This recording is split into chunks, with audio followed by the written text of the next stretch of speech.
What was the moment that you realized AI development is moving faster than our means to contain it? I guess in early 2023, it was a conjunction of two things. One was ChatGPT, which was very impressive.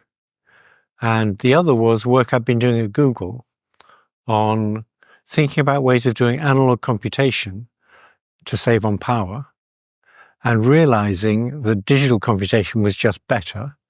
And it was just better because you could make multiple copies of the same model. Each copy could have different experiences, and they could share what they learned by averaging their weights or averaging their weight gradients. And that's something you can't do in an analog system. Is there anything about our brain that has an advantage because it's analog? The power, it's much lower power. We run at like 30 watts. And the ability to pack in a lot of connections. We've got about 100 trillion connections. The biggest models have about 1 trillion. So we're still almost 100 times bigger than the biggest models. And we run at 30 watts. Is there something about scaling that is a disadvantage? So you said it's better, but just as quickly as something nourishing or positive can spread, so can something that's a virus or something deleterious can be replicated quickly. So we say that that's better because you can make copies of it quicker. If you have multiple copies of it, they can all share their experiences very efficiently. So the reason GPT-4 can know so much is you have multiple copies running on different pieces of hardware. And by averaging the weight gradients, they could share what each copy learned. You didn't have to have one copy experience the whole internet. That could be carved up among many copies. We can't do that because we can't share efficiently. Scott Aronson actually has a question about this. Dr. Hinton, I'd be very curious to hear you expand on your ideas of building AIs that run on unclonable analog hardware so that they can't copy themselves all over the internet. Well, that's what we're like. If I want to get knowledge from my head to your head, I produce a string of words and you change the connection strings in your head so that you might have said the same string of words. And that's a very inefficient way of sharing knowledge. A sentence only has about 100 bits. So we can only share about 100 bits per sentence, whereas these big models can share trillions of bits. So the problem with this kind of analog hardware is it can't share. But an advantage, I guess, if you're worried about safety, is it can't copy itself easily. You've expressed concerns about an AI takeover or AI dominating humanity. What exactly does that look like? We don't know exactly what it looks like, but to have AI agents, you have to give them the ability to create sub-goals. And one path that's slightly scary is they will quickly realize that a good sub-goal is to get more control. Because if you get more control, you can achieve your other goals. So even if they're just trying to do what we ask them to do, they'll realize getting more control is the best way to do that. And once they realize getting more control is good, and once they're smarter than us, we'll be more or less irrelevant. Even if they're benevolent, we'll become somewhat irrelevant. We'll be like the sort of very dumb CEO of a big company that's actually run by other people. I want to quote you. You said that it's tempting to think, because many people will say, can't we just turn off these machines? Like currently we can. So it's tempting to think that we can just turn it off. Imagine these things are a lot smarter than us. And remember that they'll read everything Machiavelli has ever wrote. They'll have read every example in the literature of human deception. They'll be real experts at doing human deceptions because they'll learn that from us, and they'll be much better than us. As soon as you can manipulate people with your words, then you can get whatever you like done. Do you think that this is already happening? That the AIs are already manipulating us? There's some evidence now, there's recent papers that show that AIs can be deliberately deceptive. And they can do things like behave differently on training data from on test data so that they deceive you while they're being trained. So there is now evidence they actually do that. Yeah. And do you think there's something intentional about that, or that's just some pattern that they pick up? I think it's intentional, but there's still some debate about that. And of course, intentional could just be some pattern you pick up.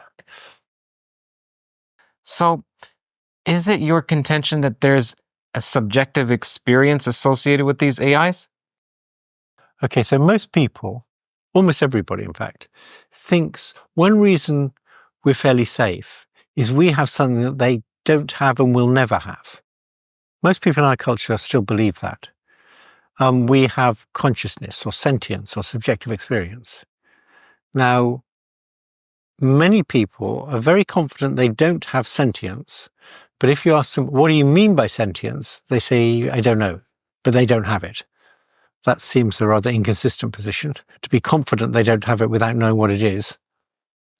So I prefer to focus on subjective experience. I think of that as like the thin end of the wedge. If you could show they have subjective experience, then people will be less confident about consciousness and sentience. So let's talk about subjective experience.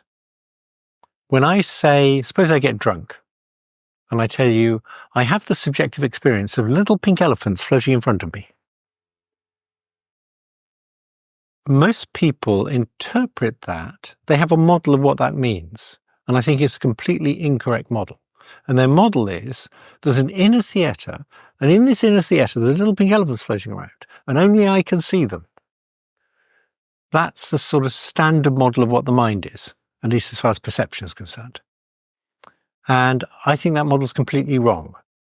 It's as wrong as a religious fundamentalist model of the material world. Maybe the religious fundamentalist believes it was all made 6,000 years ago. That's just nonsense. It's wrong. It's not that it's a truth you can choose to believe. It's just wrong. So I think people's model of what the mind is just wrong. So let's take, again, I have the subjective experience of little pink elephants floating in front of me. And I'll now say exactly the same thing without using the word subjective experience. Okay, here goes. My perceptual system is telling me something I don't believe. That's why I use the word subjective. But if there were little pink elephants floating in front of me, my perceptual system would be telling me the truth. That's it. I just said the same thing without using the words subjective or experience. So what's happening is when my perceptual system goes wrong, I indicate that to you by saying subjective. And then in order to try and explain to you what my perceptual system is trying to tell me, I tell you about a hypothetical state of affairs in the world such that if the world were like that, my perceptual system would be telling me the truth. Okay. Now let's do the same with the chatbot. So suppose we have a multimodal chatbot. It has a robot arm that can point, and it has a camera, and it can talk, obviously. And we train it up, and then we put an object in front of it, and we say, point at the object. No problem, it points at the object. Then when it's not looking, we put a prism in front of the camera lens.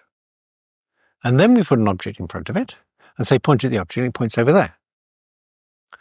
And we say, no, that's not where the object is. The object's actually straight in front of you, but I put a prism in front of your lens. And the chatbot says, oh, I see. The prism bent the light rays, so the object's actually there, but I had the subjective experience it was there. Now, if it says that, it's using the word subjective experience exactly like we use them. And therefore, I say, multimodal chatbots can already have subjective experiences. If you mess up their perceptual system, they'll think the world's one way, and it'll actually be another way. And in order to tell you how they think the world is, they'll say, well, they had the subjective experience that the world was like this. Okay, so they already have subjective experience.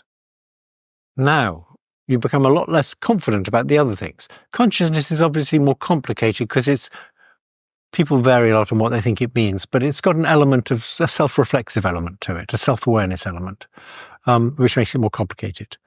But once you've established that they have subjective experience, I think you can give up on the idea there's something about them, something about us that they will never have. And that makes me feel a lot less safe. As you know, on Theories of Everything, we delve into some of the most reality-spiraling concepts from theoretical physics and consciousness to AI and emerging technologies. To stay informed In an ever-evolving landscape, I see The Economist as a wellspring of insightful analysis and in-depth reporting on the various topics we explore here and beyond. The Economist's commitment to rigorous journalism means you get a clear picture of the world's most significant developments, whether it's in scientific innovation or the shifting tectonic plates of global politics. The Economist provides comprehensive coverage that goes beyond the headlines. What sets The Economist apart is their ability to make complex issues accessible and engaging, much like we strive to do in this podcast. If you're passionate about expanding your knowledge and gaining a deeper understanding of the forces that shape our world, then I highly recommend subscribing to The Economist. It's an investment into intellectual growth, one that you won't regret. As a listener of TOE, you get a special 20% off discount. Now you can enjoy The Economist and all it has to offer for less. Head over to their website, www.economist.com/TOE, T-O-E, to get started. Thanks for tuning in, and now back to our explorations of the mysteries of the universe.